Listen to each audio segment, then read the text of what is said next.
We love antiheroes because they're unpredictable. When it comes to heroes, you know at the end of the day they're going to do what's right. When it comes to villains, it's exactly the opposite. But when antiheroes are done right, you can never be 100% positive about what they'll do next. The struggle is making sure they never go too far in one direction. If they become too good, they become boring. If they become too evil, you can't root for them.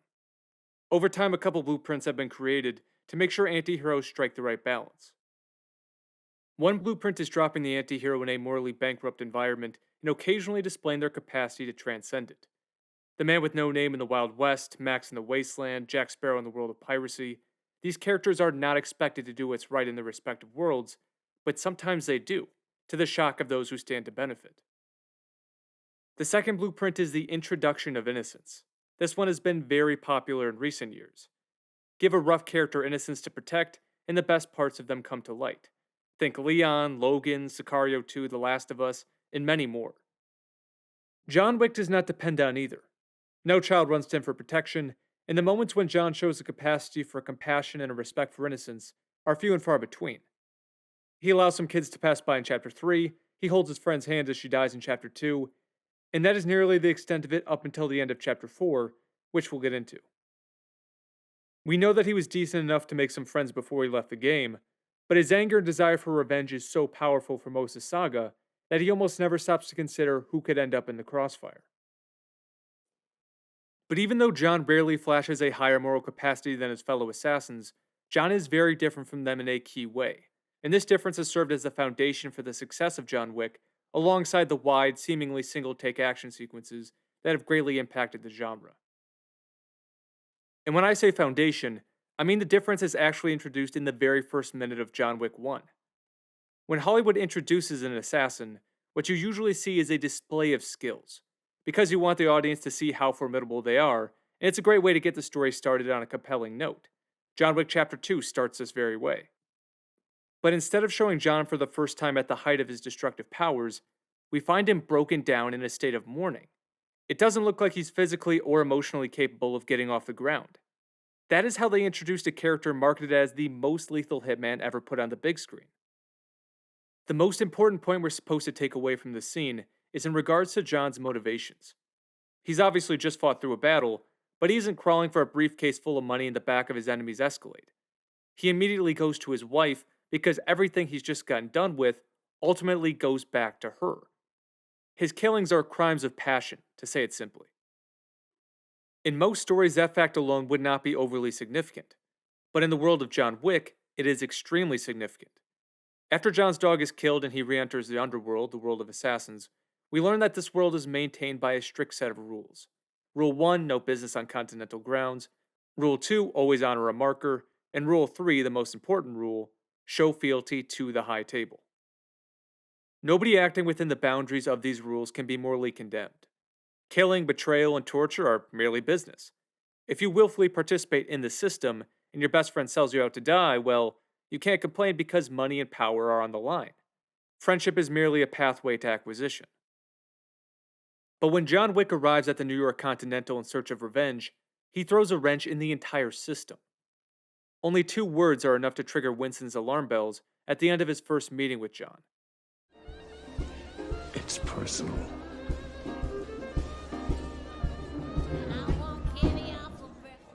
A regular theme in the John Wick saga centers around identity. It's why many of the sets are loaded with mirrors and glass. When John returns to the game, nobody is quite sure what type of man he is. Is he the Baba Yaga, the cold blooded killer who can complete any mission? And if he's not that, then what the hell is he? If you want to eat like you're staying at the Continental but don't have the time or the credentials, make sure to check out the sponsor for this video, Factor 75. If you're like me and you spend a lot of time watching movies and TV, it can be difficult to take the time to prepare healthy, nutritious meals. But Factor meals arrive pre-prepared and ready to eat in 2 minutes or less, even faster than ordering in. The meal plans have fantastic variety with a rotating weekly menu of over 27 meal options and 33 add-ons like smoothies, keto shakes, desserts, and more. It's a really great partner for your fitness goals, so if you want 50% off your first box, follow the link below or visit go.factor75.com and use code FACTORSE33302 at checkout. Some characters sneer at John for going on the revenge path over a puppy and a car, Others think he's using revenge as an excuse to do what he loves kill. But few recognize that John uses vengeance and violence as a way of releasing his anger at the world for taking his wife away, hence the iconic all black suit. He's neither the cold blooded Baba Yaga or the aggrieved husband looking for justice. John is a mourning husband releasing his emotions in the only way he knows how. The writers use this aspect of John masterfully. Following John Wick 1, which ends right where his wife collapsed, a final nod to his motivations, the main opponent of John becomes the High Table. And the High Table is not a flamboyantly villainous group. The representatives are essentially IRS agents. They want to maintain order and their own power. The motto to their mission, which Vigo introduces in Chapter 1, sums up their brand of villainy. There are rules. They are the only things that separate us. From the animals. Yes. This idea is a trick, of course. The rules being promoted by the High Table try to enforce animalistic behavior.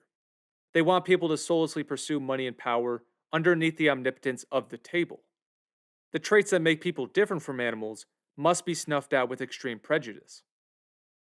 When John wants to be pardoned by the Elder, what does he make him do?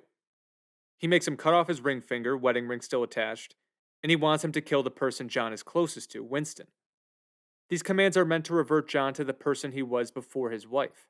They want to dump cold water on the raging emotions fueling him. In Chapter 4, the Marquis tells Mr. Nobody that it's not just John Wick that needs to be killed, but the idea of John Wick. The High Table doesn't want assassins running around who are motivated by things they don't have power over. They can offer money, and they can offer power, but the deeper aspects of life, mainly love and friendship, cannot be transferred from a bank account. So the table's ultimate objective, and this is something Winston points out in Chapter 3, is to make sure everyone sells their soul for the things of the world, transient material well-being. What I love most about the John Wick saga is how the contrast between John and the table is explored through mythology, specifically Christian mythology.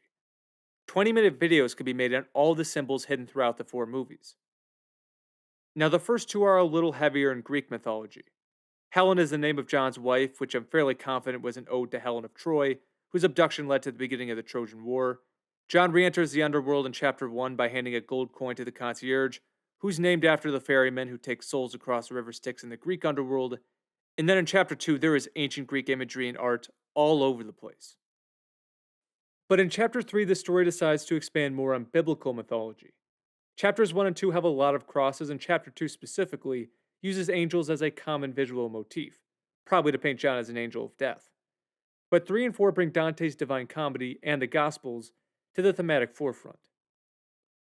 At the beginning of Chapter 3, the first assassin who tries to take a shot at John arrives by reading a passage from Dante's Divine Comedy. Consider your origins. You were not made to live as brutes, but to follow virtue and knowledge. In the context of John Wick, to live as brutes means to live as the High Table wants people to live. If you haven't read the Divine Comedy, which you definitely should, it's fantastic, the parallels between Dante and John Wick are glaring. Dante also loses the woman he loves, and because of it, he ventures off the straightforward pathway. To make Dante aware of his sins, Beatrice, who was the woman he loved, descends from heaven and tasks the poet Virgil with guiding Dante through hell and purgatory. Only when he makes it to heaven can Dante be reunited with Beatrice. When John meets the director in Chapter 3, she tells him that the path to paradise begins in hell. In following that foreshadow, Chapter 4 opens with the king quoting Dante once again, specifically the writing above the entrance to hell. All hope abandon ye who enter here. You could argue that Chapter 4 is a retelling of the Divine Comedy. John starts at the gate of hell and ends by climbing the stairway to heaven and being reunited with Helen. But it's the way in which John is able to ascend the stairs that has parallels to the story of Jesus in the Gospels. Probably the unlikeliest of comparisons. Jesus was put on the cross for challenging the established order of the time. The Jewish leaders were shocked that anyone would claim to be above the laws of Moses, the strict rules that they enforced. Every time they tried to get Jesus to put himself below the laws, below the table, he made them look foolish. In Chapter 4, John, the king, and Winston have a conversation next to this painting by Caravaggio, a painting of the scene where Thomas inspects Jesus' wounds because he doesn't believe that Jesus is actually in the room. It's an incredible painting, and it foreshadows the sacrifice John is going to make. I believe the wound that kills John is actually in the same spot. Up until the last act of Chapter 4, John had been grieving through violence and revenge.